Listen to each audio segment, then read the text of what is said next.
Welcome to the second video of section 3.1. In this video, we'll discuss conditional probability. The conditional probability of A given B is written like so. The probability of A given that B has already occurred.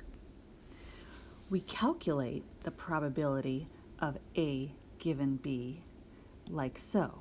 The probability of A and B divided by the probability of B. Remember, and is the intersection or the overlap. Also, the probability of B is greater than 0.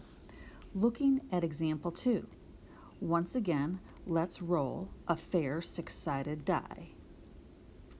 And we're going to let A equal the event that we will roll a 2 or a 3. We'll let B be the event the face is even. So let's write the outcomes for each. So here is A and B. Example A asks us to find the probability of A, and we have 2 outcomes in A over a total of 6 in the sample space. For the probability of B, we have 3 over a total of 6. Taking a look at letter B, they ask us to find A prime or A complement, and that means everything that is not in A.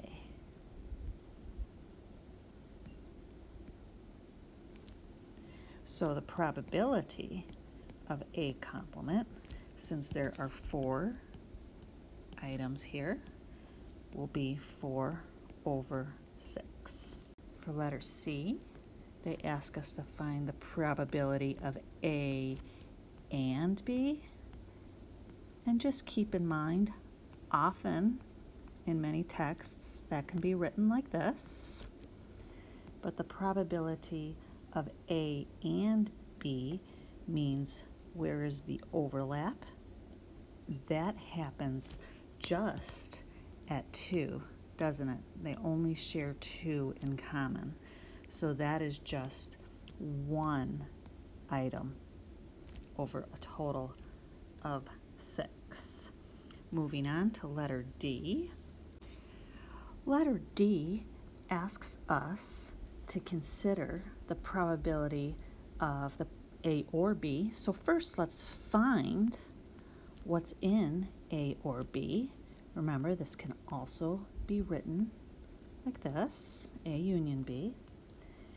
And that means we could have it in one or the other or both. So we have 4 elements here.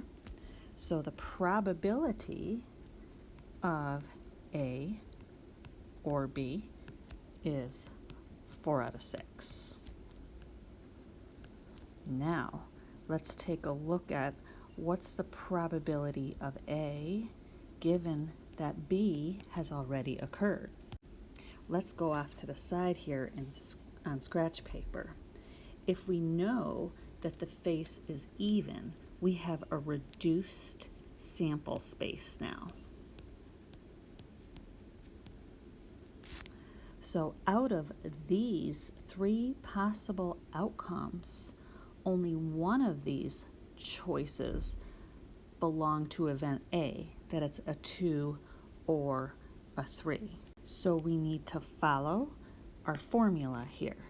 The probability of A and B over the probability of B.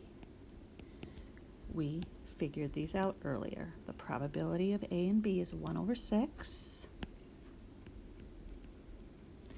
And the probability of B is 3 over 6.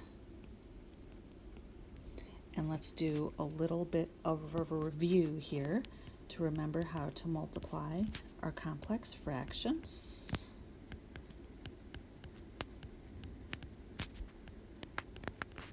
And in order to divide with a fraction, we have to multiply by the reciprocal.